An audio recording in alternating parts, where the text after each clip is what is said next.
Hi, everyone. This is Tammy Patzer, and I'm really excited to be part of the Champions Mentoring for a Change book project that will benefit memoriesinAmansion.org. And today I am going to be speaking with Adam Bricker about his participation in the Champions book project and Diana Aldereguia. And first, I want to ask Diana to tell me a little bit more about the Champion Book Project and Memories in a Mansion. So Diana, tell us more. Absolutely. Thank you, Tammy. Thank you very much. Memories in a Mansion is a global leadership academy impacting 10 million plus women all around the world.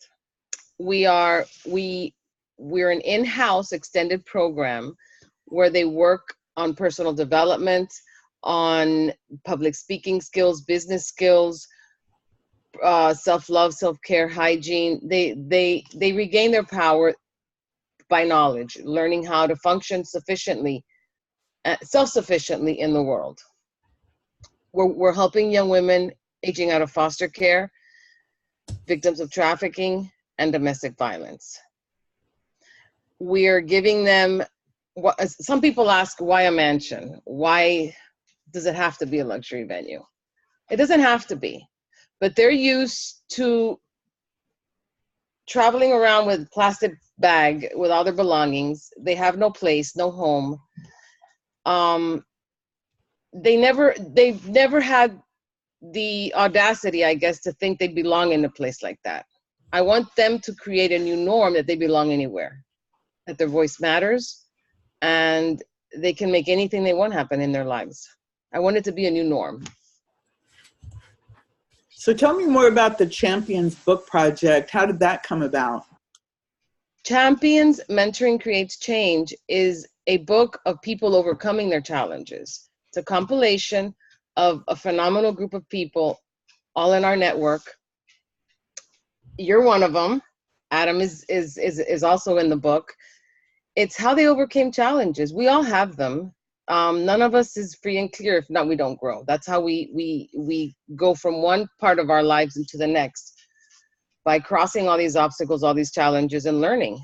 That's what the book is about, and teaching these young women that no matter where you are in your life, there's a possibility of achieving anything that you want. Well, that's really great, and I really think that the Champions Book Project and the Memories in a Mansion, it's such a needed thing in the world to have people out there who share the light and the hope, and to mentor people and give people a hand up. And I've had the pleasure of knowing both of you for a couple years, and Adam Bricker, I actually met him at a program called Essence of Being, and it's interesting how we've all continued on this journey of growth in the last couple years. But before I ask Adam these questions, let me tell you a little bit more about him. Adam Bricker is a forward-thinking and innovative fitness philosopher. His ability to see what others miss allows for the creation of plans and strategies specifically designed to overcome obstacles that have previously prevented his clients from successfully attaining their goals. Focused in the business world, his high-impact solutions have helped manufacturers, corporations, franchisors, schools, and associations across the globe reach their goals to increase revenue, attract more clients, and improve public support. So that's just a tiny, tiny fraction of who Adam Bricker is. And Adam, you actually wrote a chapter in the Champions books. Can you tell me more about that chapter? And it's about the power of habit. So welcome.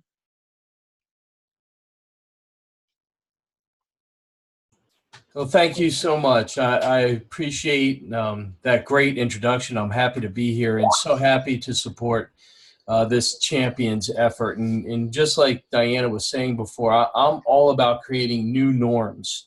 And as a philosopher, the fitness philosopher, what I do is I help people think differently.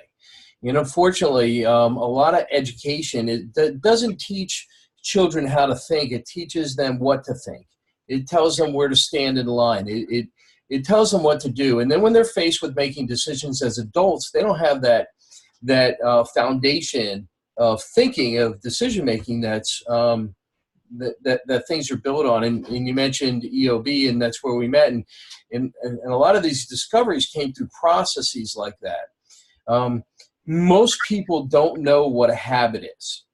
They think they know what a habit is, but they don't know what a habit is. And the habit is truly I'm sorry, I'm just hearing feedback through your mic. A habit is not what you do again and again and again, getting the same results. People think a habit's what you do to what you do again and again and get the same results. I would like people to have an open mind and just consider for a second that what you do again and again is a result of your habit. Your habit is actually the way you think and what's programmed into your mind, which produces that physical action. So the habit is what you think and what you believe. And through the process of getting people to shift from the physical to the mental, they can understand that their beliefs drive their actions. This is why if somebody loses weight, they gain it all back. They lose weight, they gain it all back. And I work with people, especially when they get to that point where they're at 25 to 30 pounds down and they want to do another 20 or 25, they get stuck. And if they don't change their mindset right at that moment, they'll gain all the weight back. Okay, so that's where the habits come into play. And if you take somebody out of their environment and put them in an incredible environment like a mansion and give them a few benefits of life that they're not used to having, and while they're there, you teach them how to shift their mind, how to recreate what habits are, then you empower them to change when they walk out that door. That really is a phenomenal concept. And I think you're absolutely right about habits, because everyone I know who's ever been on any type of a change journey, there is a point where you either, especially with weight, you're doing really, really well, and then all of a sudden something happens and you either stop and plateau and you start gaining again. I mean, I've done it, and I know lots of other people have done it. And of course, the goal is still a long ways away. And I've even watched the 600-pound weight loss show, and I was watching these people, and it always, when they get stuck, the doctor always sends them to a counselor or a psychologist because it's in their head. And it really makes a lot of sense that if you work on your mind first, that everything else will fall into place. And with that, tell me more about the concept of alignment. It is all about alignment. All it is alignment, okay? And it's the alignment between what you believe, which is usually your subconscious beliefs, and what you do in the physical world. So what really is your habit and what people perceive as being their habit, okay? I can best use this example with smoking. Smoking cigarettes. It's real simple because it's black and white. You either smoke or you don't smoke, or you're kind of playing in the middle a little bit. So if you don't smoke cigarettes, you believe you don't smoke cigarettes. I'm not a smoker. And physically, you don't smoke cigarettes. It's a match. You're in alignment. Does that make sense? Yes. Okay. Conversely, if you believe you're a smoker and you smoke, so if your mental process is, I'm a smoker, and your physical action is you smoke, you too are in alignment. It's when a person decides they want to go out of alignment and not smoke. So they change the physical aspect without changing the mental aspect. So here they're a smoker, but I'm going to quit smoking. I'm going to not smoke. So now they're out of alignment. I believe I smoke, but I'm not smoking. Causes stress, anxiety, trauma, and it takes something called willpower. If you're familiar with the term willpower, I'm going to give you a real simple explanation of what that is. That is acting out of alignment, deliberately acting out of alignment. I believe I'm a smoker, but I'm not going to smoke. I believe I love donuts, but I'm not going to eat donuts. I believe I drink beer, but I'm not going to drink a beer. Okay? So you're acting out of alignment. It takes willpower. It will not last. It can last a day, a week, a month, sometimes years, but it can't last because we can't live out of alignment. One of my favorite teachers is Tony Robbins, and Tony taught me that people will violate their values to stay in alignment. Okay? So you're a smoker, you're not smoking, something's going to give. You're going to go back to smoking. You lost weight, you're going to gain the weight back. Unless you change your belief. And as a philosopher, one of the most important things that we can do to change our life in any kind of transformation we're going through is to unlearn what we were taught, is to unlearn what we picked up. You know, you ever hear the term picked up bad habits? What that really means, since a habit is a thought, is you learned a thought pattern from somebody else. Your teacher, your coach, your parent, the media, something emotional in your life programs something in your brain, and for you to unlearn it is the magical skill. Once you unlearn that you're a smoker, you don't smoke, okay? You don't need willpower. Do either of you ladies smoke? I used to smoke, but I haven't smoked since the 90s, so 20 some years it's been. Okay. How much willpower does it take you not to smoke on a daily basis? I don't even think about it anymore. Yeah. So you are now in alignment. You moved your belief forward, and now you don't smoke and you believe you don't smoke. That's alignment. When people lose 25 pounds, what happens is they look in the mirror, they're not in alignment with their self-image. That is not me. That's subconscious. That's not me. You walk around and people go, wow, did you lose weight? Did you change? Did you, what are you doing? And they say, you look great. And I bet you're getting a lot of that right now. Okay. That puts people in a position that makes them out of alignment because they spent so much time going, oh, I'm too heavy, I'm too fat, I'm too this, I'm too that. And that's how they program their mind. And so here they are walking around accomplishing this great goal of losing weight and feeling great, but they're out of alignment, okay? If you promised yourself you weren't going to smoke and you promised yourself you aren't going to eat a donut and then you go back and you do, you know what that's called? Self-sabotage. We familiar with this term, self-sabotage? Yeah. People are, but they don't really know what it means. What it means is you're acting in alignment with your subconscious, but you don't want to. You are acting in alignment with subconscious, but you don't want to. So if you're ever in the spot where you don't want to do things, but you find yourself doing them, especially if it's a pattern again and again and again, right then, right there, that's your magic spot. What would you have to believe to keep doing that pattern? I don't want to smoke, but I am. That means there's a subconscious thought in there that's driving that activity. And that's what I do as the fitness philosopher is I help people find that habit, find that thought pattern and change it. If you could change the thought pattern to, I need to lose weight, because if you've been overweight, you've been trying to lose weight for 10, 20, 30 years, you've developed a habit of being overweight. Losing weight, getting fit gets you out of alignment. The second that you change your alignment to, I'm fit, happy, and healthy, everything in the universe will conspire to have you fit, happy, and healthy. Wow, that's pretty phenomenal. So you do work with people on changing the way they think about things as the fitness philosopher.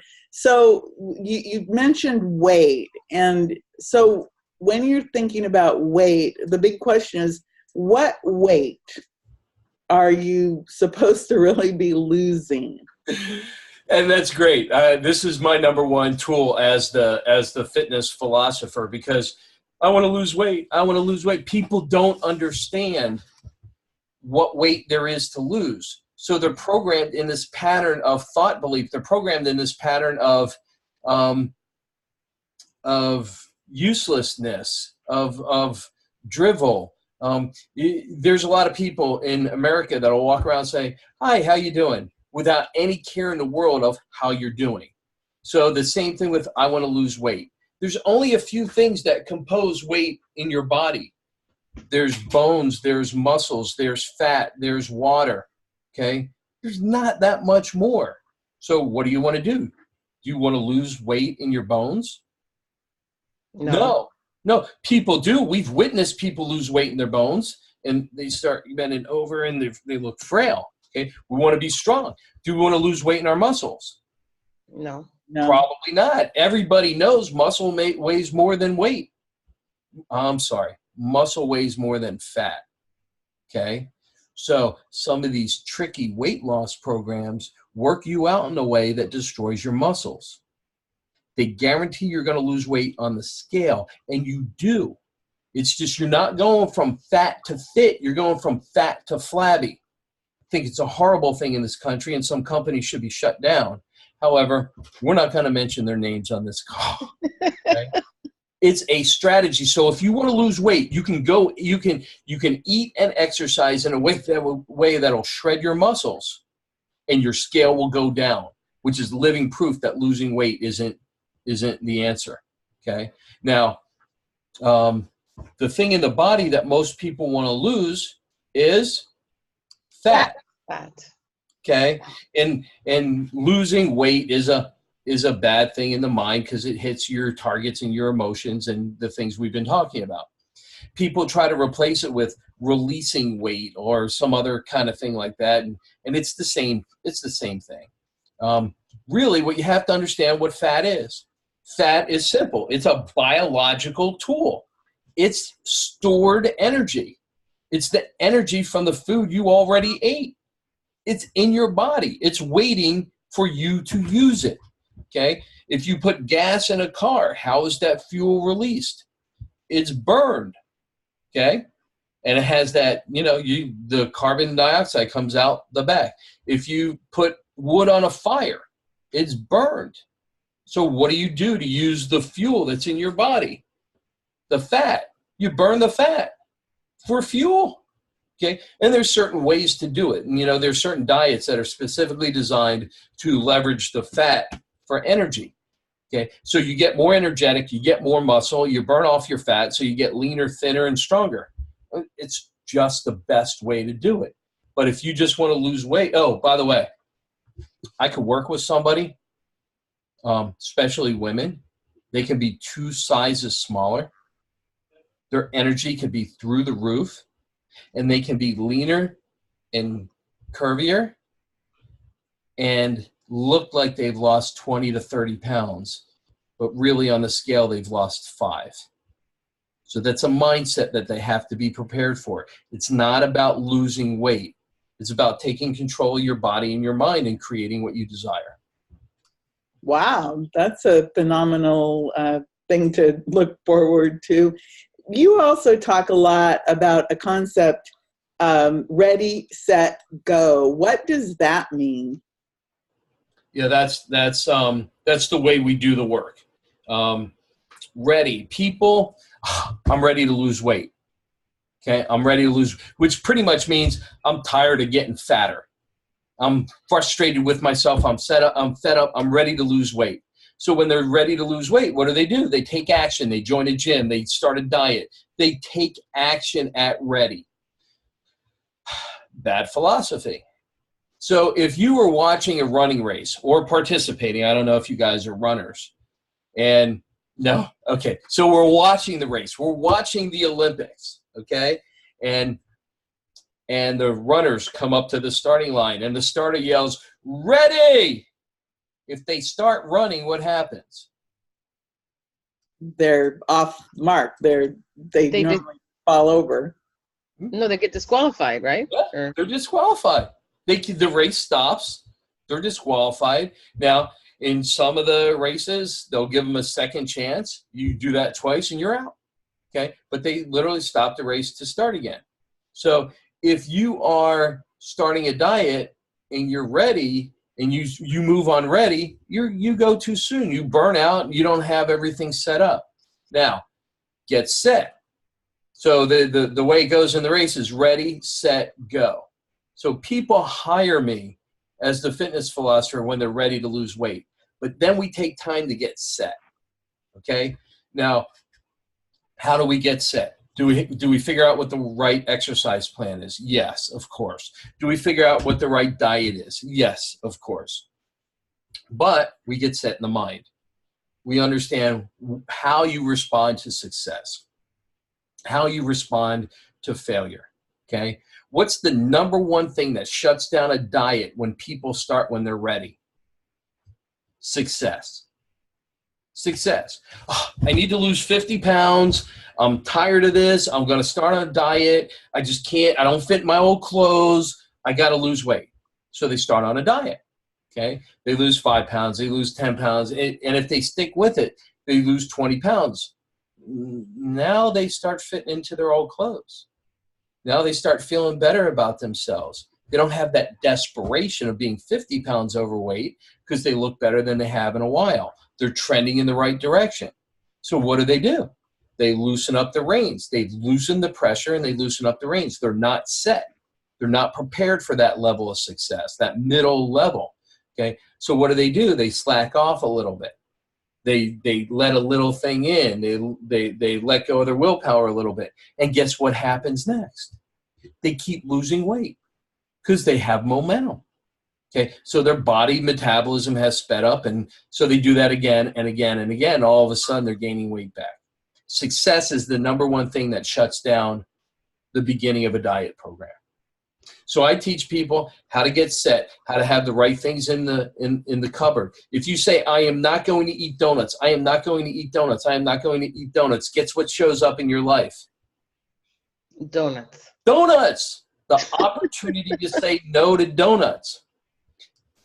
If you say, God, please give me patience, does God go, here's patience? No. You get opportunity to demonstrate patience. Okay? And so if you say, I'm not going to drink beer, I'm not going to drink beer, I'm not going to drink beer, guess what?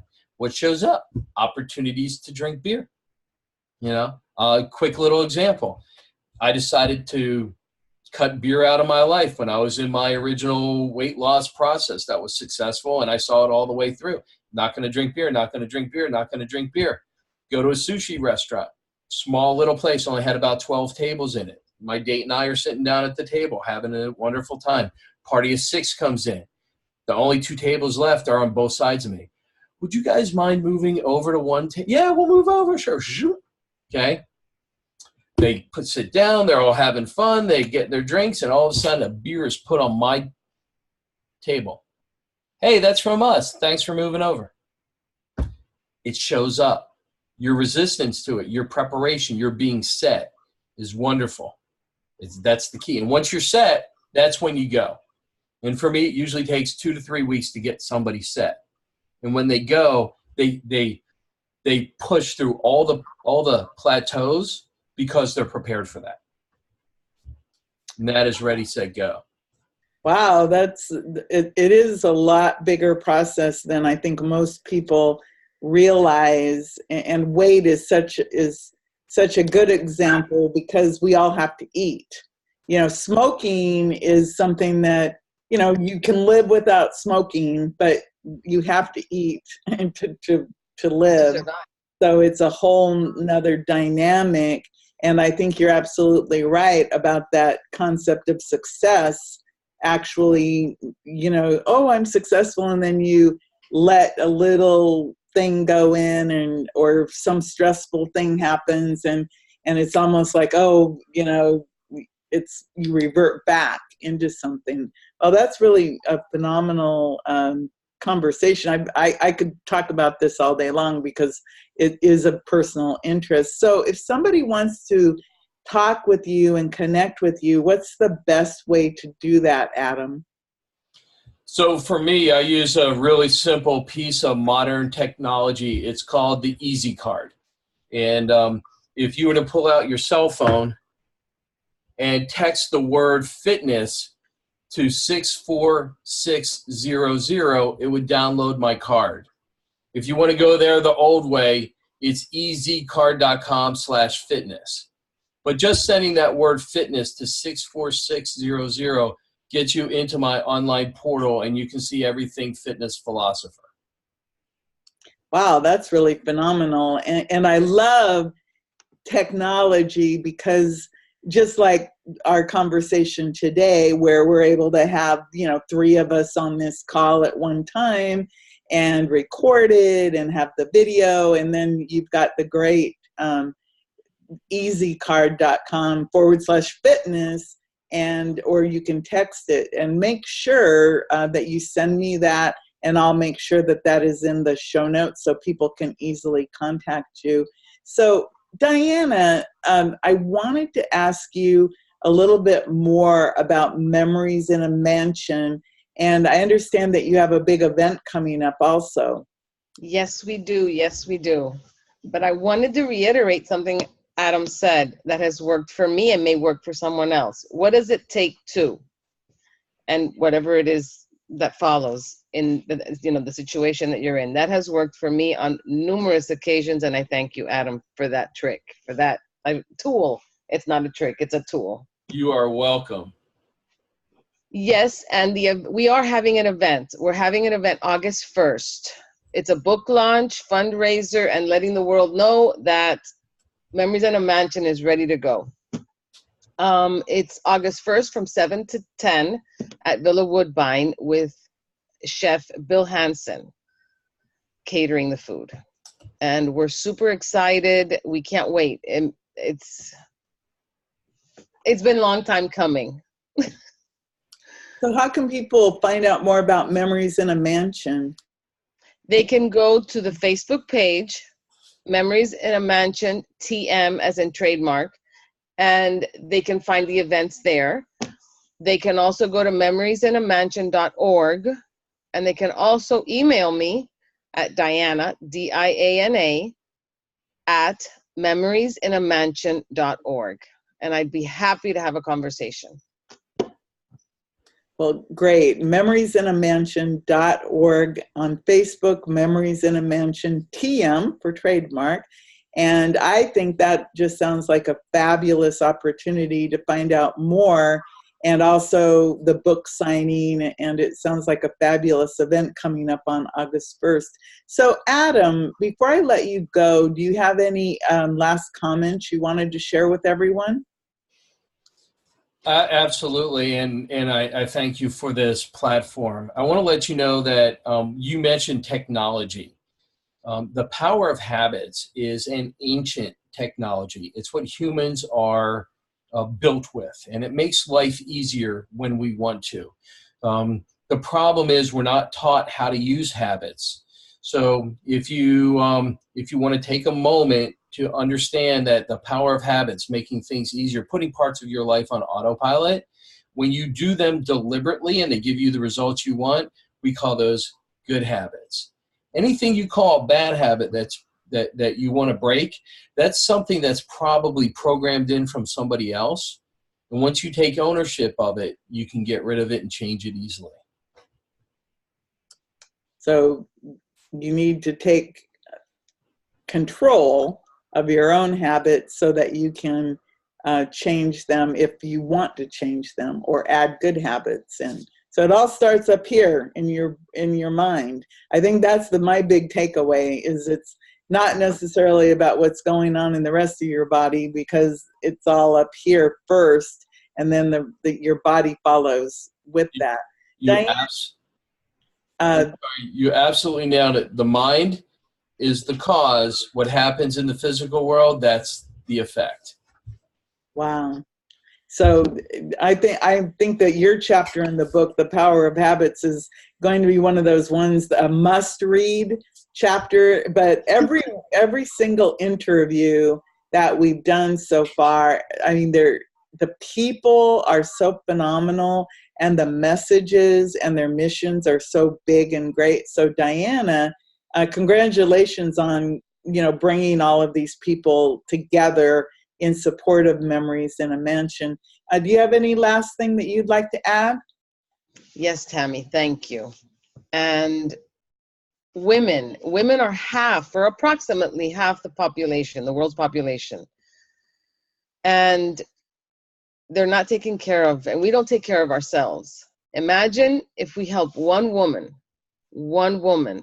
and it changes her life, her children's life, and the family she has. We improve societies and communities. What do you think that impact will have in the world if we multiply that? Wow. It would be enormous. And it would benefit us all. Yes, absolutely. And memoriesinamansion.org. Everyone go check it out.